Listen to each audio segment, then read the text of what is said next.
Olá pessoal, sejam bem-vindos a mais uma aula de Química Orgânica e na aula de hoje a gente vai continuar falando de isomeria, tratando-se ainda de isomeria cis-trans, só que agora a gente vai ver um pouco sobre essa isomeria em compostos cíclicos e depois a gente vai ver também a parte de isomeria EZ.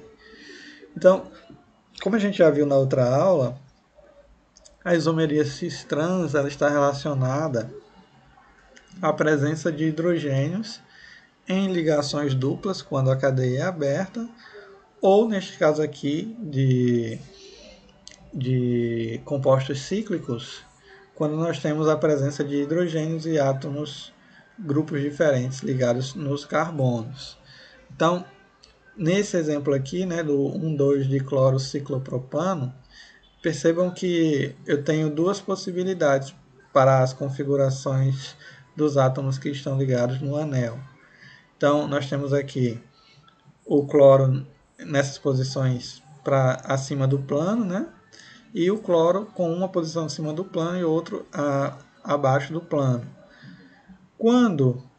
E considerando também aqui, considerando esses cloros, nós temos os hidrogênios ambos abaixo do plano e aqui há uma inversão, né?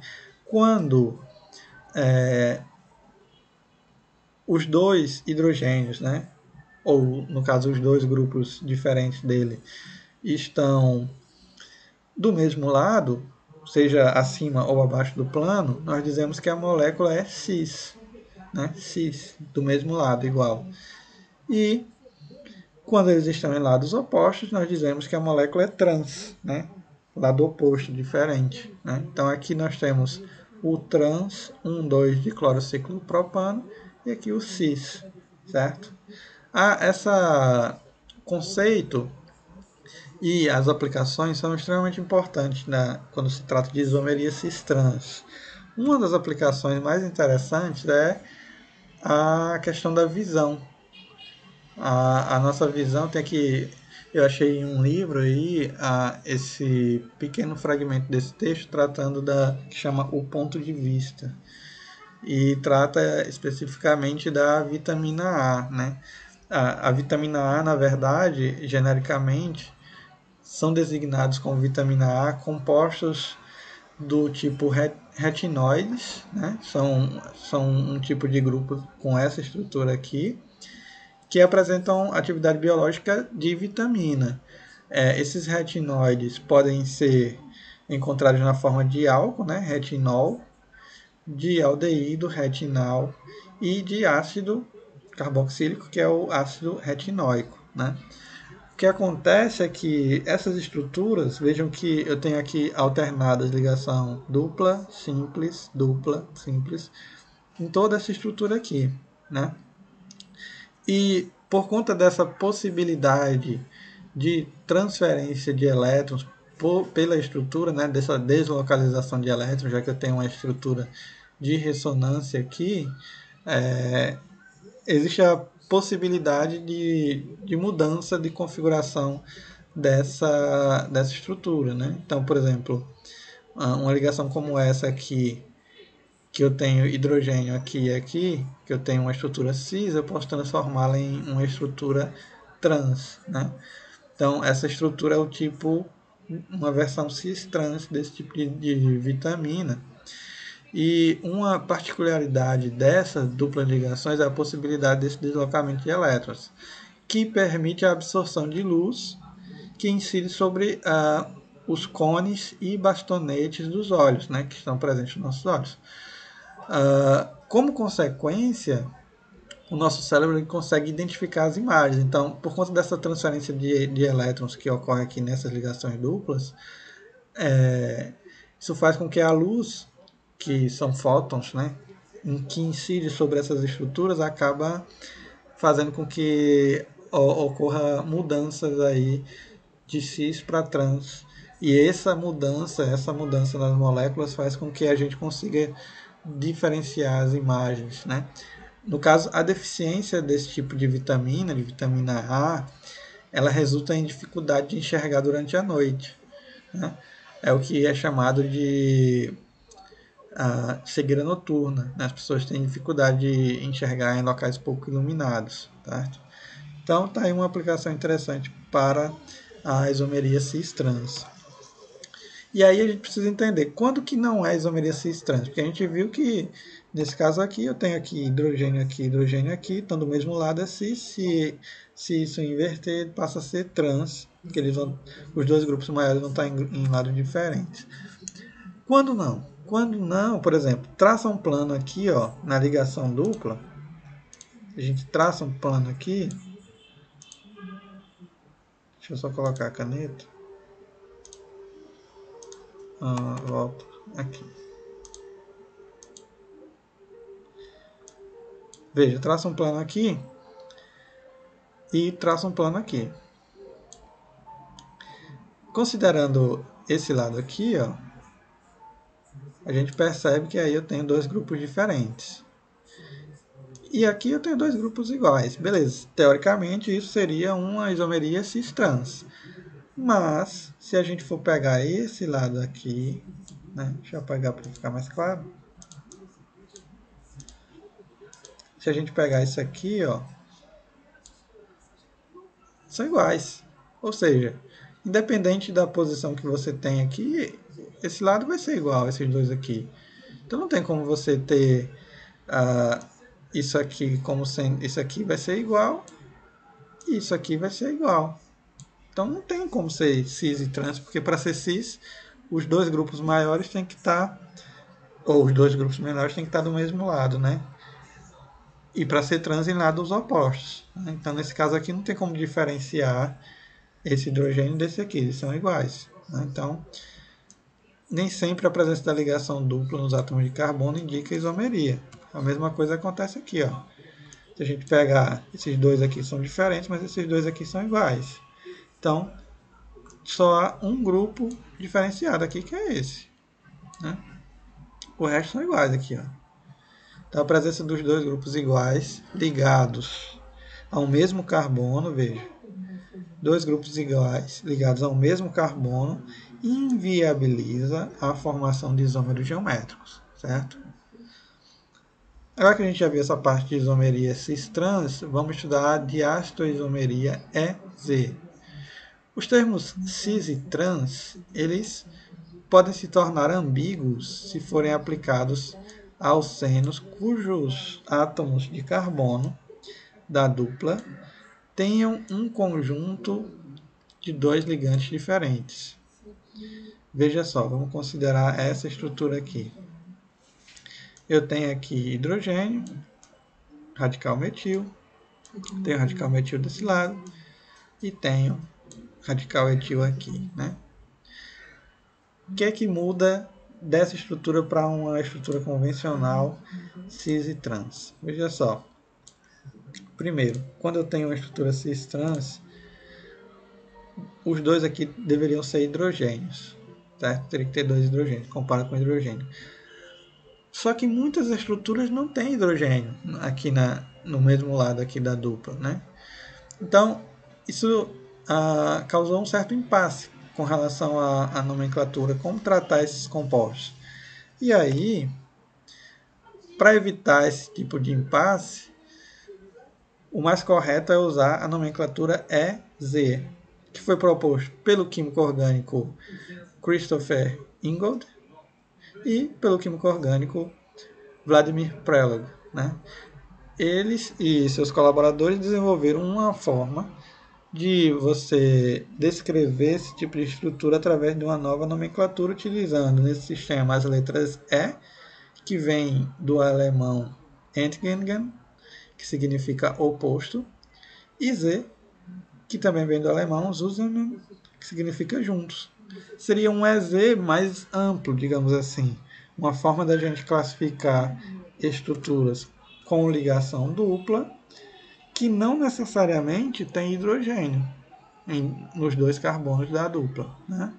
Então seria uma forma mais ampla da gente conseguir classificar esse tipo de compostos. Então, nesse caso aqui a gente vai trabalhar com prioridades. Terá maior prioridade o ligante cujo átomo imediatamente ligado ao carbono da dupla tiver maior número atômico. Então, se a gente pegar aqui nessa estrutura, o que vai ter menor prioridade é o hidrogênio. E aqui nós temos um certo empate aqui de prioridades. E aí a gente vai ver algumas regras de como resolver e desempatar esse jogo aí. Então, no X aqui, no azul, o ligante de maior prioridade é o etil, né? Aqui, ó. Por quê? Porque o desempate ele é feito comparando-se o número atômico do último átomo do carbono desse ligante com o átomo de hidrogênio do ligante metil. Então, vê, aqui no X eu tenho um carbono aqui que está ligado na dupla e tem um outro carbono aqui. No Y eu só tenho CH3, só tenho além do carbono hidrogênio. Então aqui eu tenho além do carbono outro carbono. Isso dá a ele maior prioridade do que esse, certo? No Y, ó, o ligante de maior prioridade é o metil, né? Estou considerando aqui os dois carbonos, tá? Carbono X, carbono Y. Nesse, vamos considerar aqui esse lado, certo? E esse lado aqui. Desse lado, se eu for comparar esse grupo aqui com esse aqui tem maior prioridade porque tem dois carbonos. Esse aqui só tem um. Então esse aqui tem menor prioridade.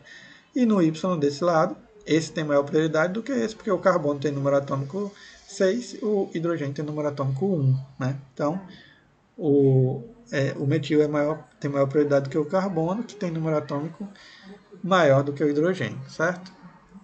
Então, isômeros desse tipo, como é que a gente faz? Veja só.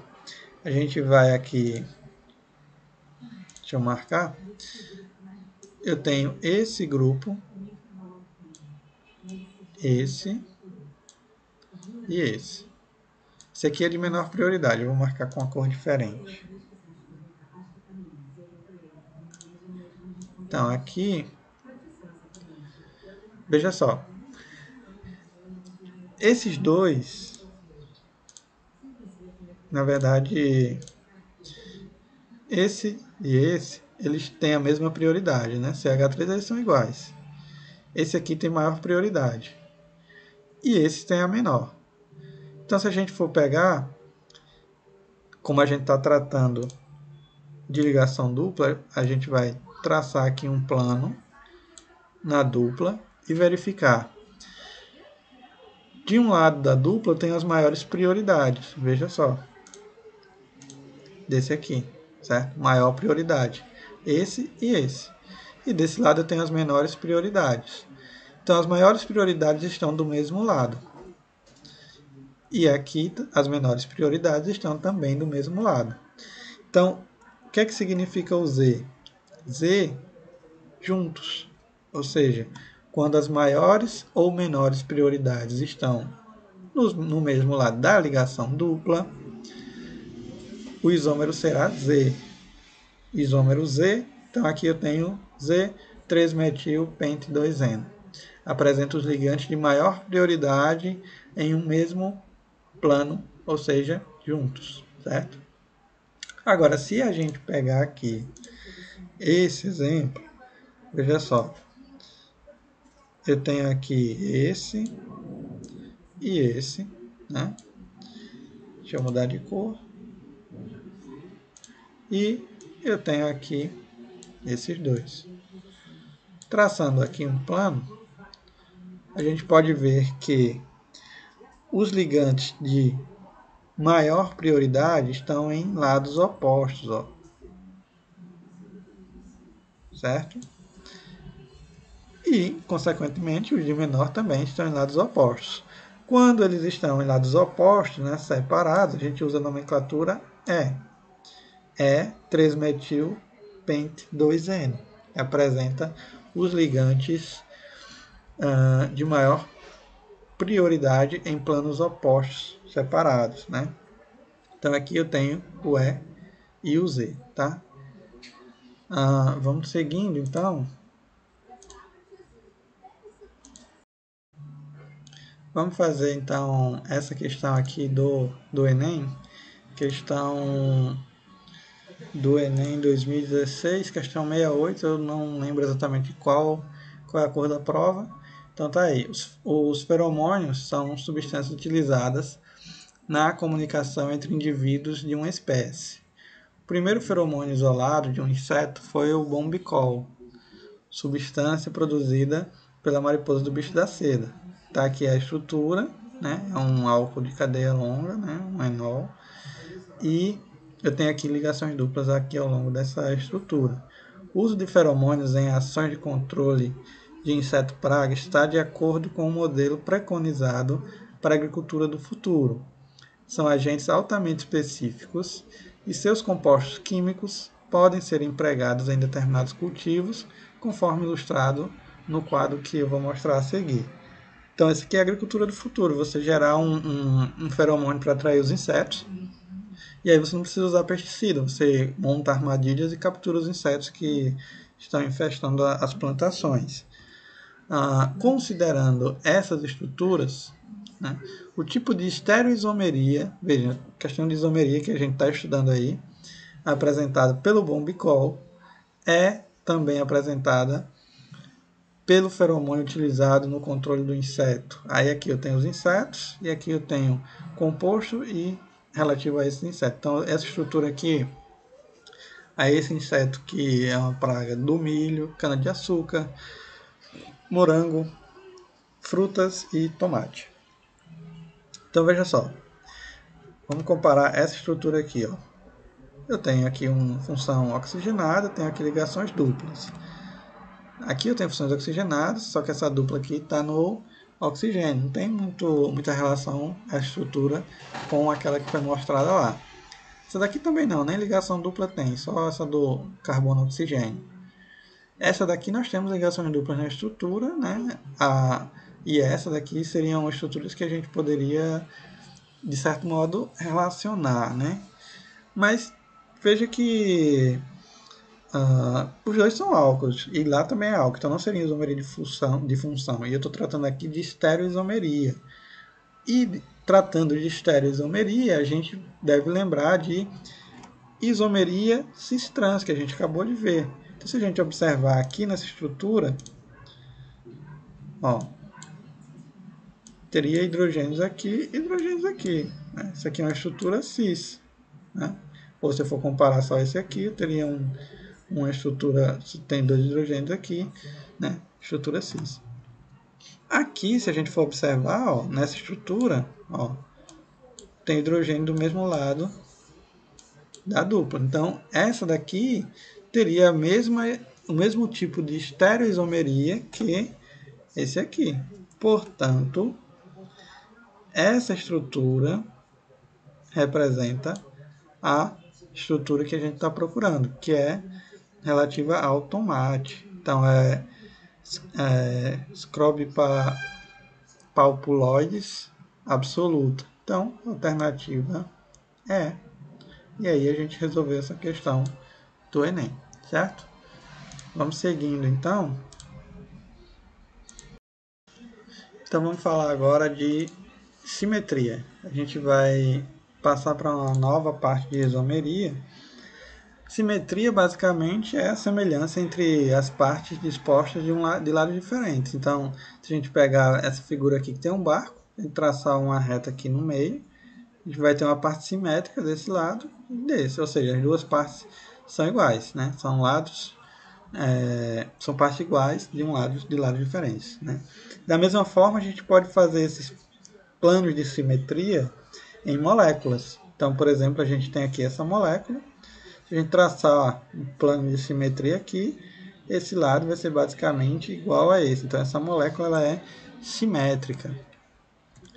Porém, quando a molécula é assimétrica, ou seja, quando é possível dividi-la ao meio, de modo que os dois lados, resultado dessa divisão, fiquem iguais, ela possui enantiômeros, que são imagens especular um do outro, certo?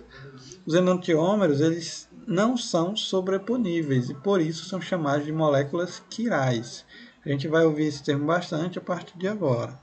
Antes de a gente entender o que são moléculas quirais, a gente precisa antes entender um pouco sobre a luz natural e a luz polarizada, certo? Então, vamos ver isso. Então, veja só, a luz comum,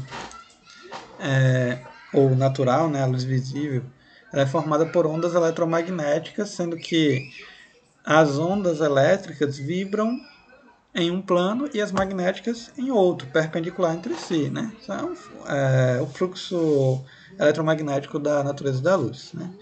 O que é que tem a ver uma coisa com a outra, né? O que é que a gente vai tirar dessa informação? Antes da gente passar para entender um pouco mais sobre a luz, tem, tem o caso talidomida, né? Que é essa molécula aqui. Na talidomida, existe um carbono aqui, que é o que a gente chama de carbono quiral. Esse carbono ele tem 4 ligantes diferentes. Moléculas desse tipo, elas, vejam, quando você reflete essa estrutura num espelho, você tem basicamente uma molécula que não se sobrepõe à outra, né? Você não consegue sobrepor uma estrutura sobre a outra. Ou seja, são moléculas quirais. E no caso talidomida, uma delas, não lembro exatamente se é a R ou se é a S, no caso acho que é a R, que é a sedativa, ela era utilizada há alguns anos atrás no combate a enjoos de gravidez, mulheres grávidas.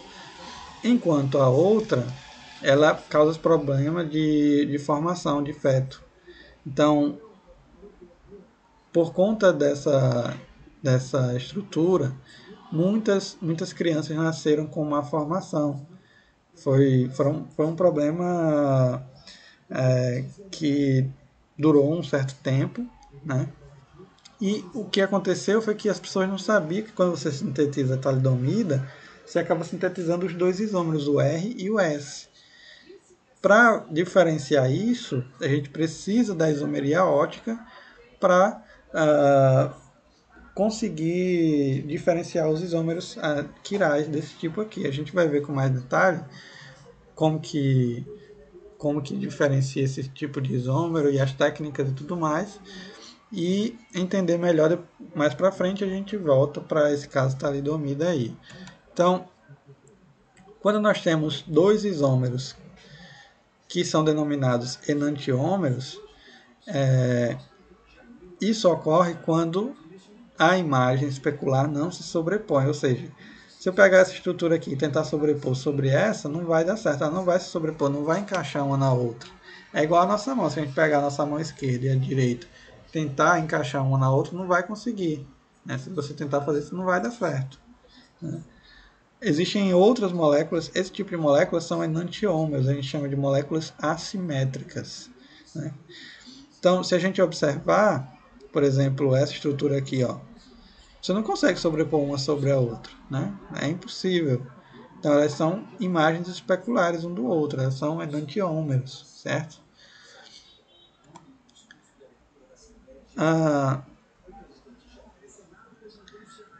A palavra quiral, ela vem de mão, grego mão, pois esse fenômeno ele pode ser semelhante ao que acontece nas nossas mãos, veja só.